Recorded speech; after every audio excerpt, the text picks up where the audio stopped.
Assalamualaikum warahmatullahi wabarakatuh. Di sini kami akan mempresentasikan problematika bahan ajar dan media pembelajaran IPA di SD. Adapun anggota kelompok kami yang pertama Maghfirah Maulani, yang kedua Nur Fadilah, yang ketiga Rina Rofita. Kali ini pembahasan kami yang pertama pengertian bahan ajar, media, dan IPA. Yang kedua, manfaat dan fungsi media pembelajaran IPA. Yang ketiga, problematika yang terjadi pada bahan ajar dan media pembelajaran IPA SD. Yang keempat, upaya atau solusi yang tepat untuk mengatasi problematika bahan ajar dan media pembelajaran IPA di SD. Yang pertama, bahan ajar. Bahan ajar adalah seperangkat sarana atau alat pembelajaran yang berisikan materi pembelajaran, metode, batasan-batasan, dan cara mengevaluasi yang didesain secara sistematis dan menarik dalam rangka mencapai tujuan yang diharapkan, yaitu mencapai kompetensi atau subkompetensi dengan segala kompleksitasnya, menurut Widodo dan Jasmani dalam Lestari 2013 halaman 1. Yang selanjutnya, media. Media berasal dari bahasa Latin yaitu medius, yang artinya secara harfiah berarti tengah, perantara, atau pengantar. Secara khususnya, pengertian media dalam proses pembelajaran dapat diartikan sebagai alat-alat grafis, fotografis, atau elektronis untuk menangkap, memproses, dan menyusun kembali informasi yang berupa visual maupun verbal. Media adalah bentuk-bentuk komunikasi, baik tercetak maupun audiovisual serta peralatannya. Media hendaknya dapat dimanipulasi, dilihat, didengar, dan dibaca. Yang selanjutnya adalah jenis-jenis media dalam pembelajaran IPA. Jenis-jenis media dalam pembelajaran IPA ada 3. Yang pertama, media auditif. Media auditif adalah media pengajaran yang hanya menggunakan kemampuan dalam bentuk suara. Contohnya seperti radio, tape recorder, dan piringan audio. Yang kedua, yakni media visual. Media visual adalah media pengajaran yang hanya menggunakan gambar, seperti film strip, slide, foto, gambar, lukisan, dan cetakan. Media visual dibagi menjadi 2, yaitu media visual diam. Contohnya seperti grafik, bagan, poster, peta, dan lain-lain. Yang kedua, media visual gerak. Contohnya seperti gambar-gambar proyeksi, bergerak seperti film bisu, dan sebagainya. Yang ketiga, yakni media audiovisual. Media audiovisual yakni mempunyai 2 unsur, yaitu suara dan gambar. Media audiovisual dibagi menjadi 2. Yang pertama, media audiovisual diam. Contohnya seperti TV diam, film rangkaian bersuara, halaman bersuara, dan buku.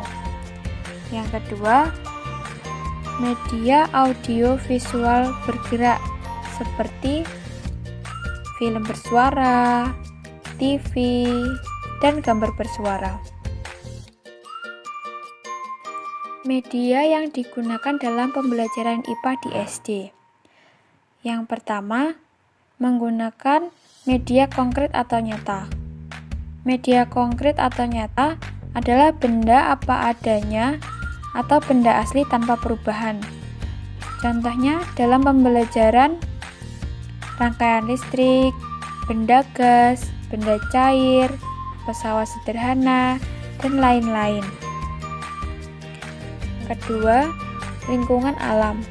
Lingkungan alam contohnya siswa dapat mengamati bagian-bagian tumbuhan di air danau atau di air sungai. Yang ketiga adalah kit IPA. Kit IPA adalah alat bantu belajar IPA yang sering ditemui di laboratorium yang terdapat dalam peti. dan digunakan oleh guru untuk mendemonstrasikan atau dikerjakan oleh siswa. Yang keempat, yaitu model. Model adalah gambaran berupa bentuk asli yang berupa benda 3 dimensi yang dioperasikan oleh siswa. Yang kelima, torso. Torso adalah model yang tidak asli berupa potongan tubuh manusia yang digunakan untuk mempermudah siswa dalam mempelajari anatomi tubuh manusia. Dan yang terakhir yaitu mikroskop atau kaca pembesar. Mikroskop adalah alat yang digunakan untuk mempermudah mengamati objek-objek yang sulit diamati oleh mata telanjang. Mikroskop biasanya untuk melihat sel-sel tumbuhan ataupun hewan. Nah, yang selanjutnya yaitu fungsi dan tujuan IPA menurut Depdiknas berdasarkan kurikulum berbasis kompetensi adalah yang pertama, menanamkan keyakinan terhadap Tuhan Yang Maha Esa. Yang kedua, mengembangkan keterampilan, sikap, dan nilai ilmiah. Yang ketiga, menyiapkan siswa menjadi warga negara yang melek sains dan teknologi. Yang keempat, menguasai konsep sains untuk bekal hidup di masyarakat dan melanjutkan pendidikan ke jenjang yang lebih tinggi. Selanjutnya, manfaat dan fungsi media pembelajaran IPA. Manfaatnya, pertama, penyampaian pelajaran menjadi lebih baku. Kedua, pengajaran menjadi lebih menarik. Ketiga, pembelajaran menjadi lebih interaktif dengan penerapannya teori belajar dan prinsip-prinsip psikologis sehingga mudah diterima. Yang keempat, mempersingkat waktu pembelajaran. Yang kelima, kualitas hasil belajar siswa dapat meningkat. Pengajaran menjadi fleksibel. Selanjutnya, membangkitkan ide-ide atau gagasan siswa dalam mempelajari. Selanjutnya, meningkatkan minat siswa dalam belajar. Yang terakhir, memberikan pengalaman-pengalaman nyata yang merangsang aktivitas siswa.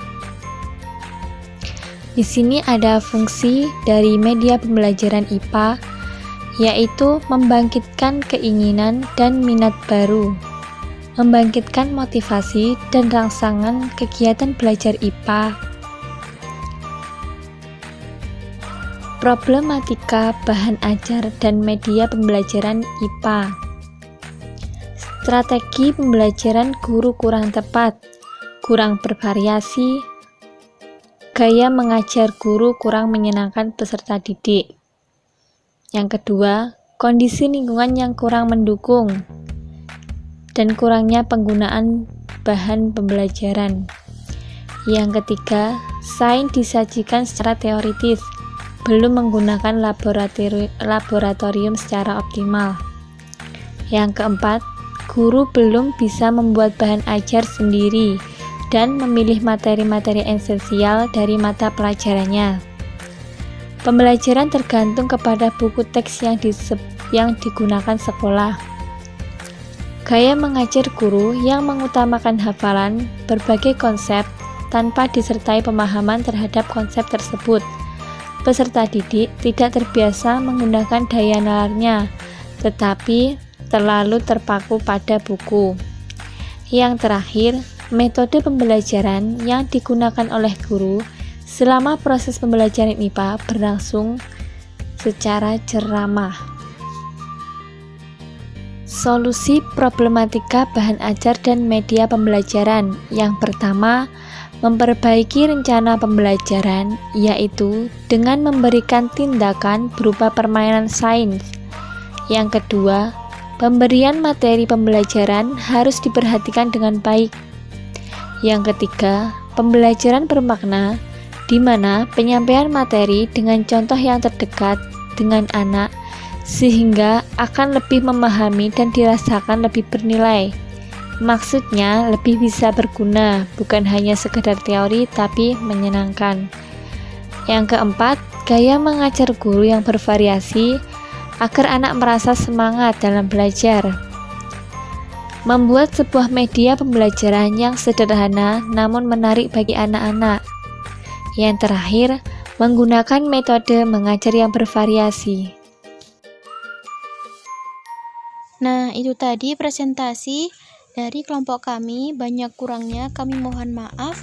Wassalamualaikum warahmatullahi wabarakatuh.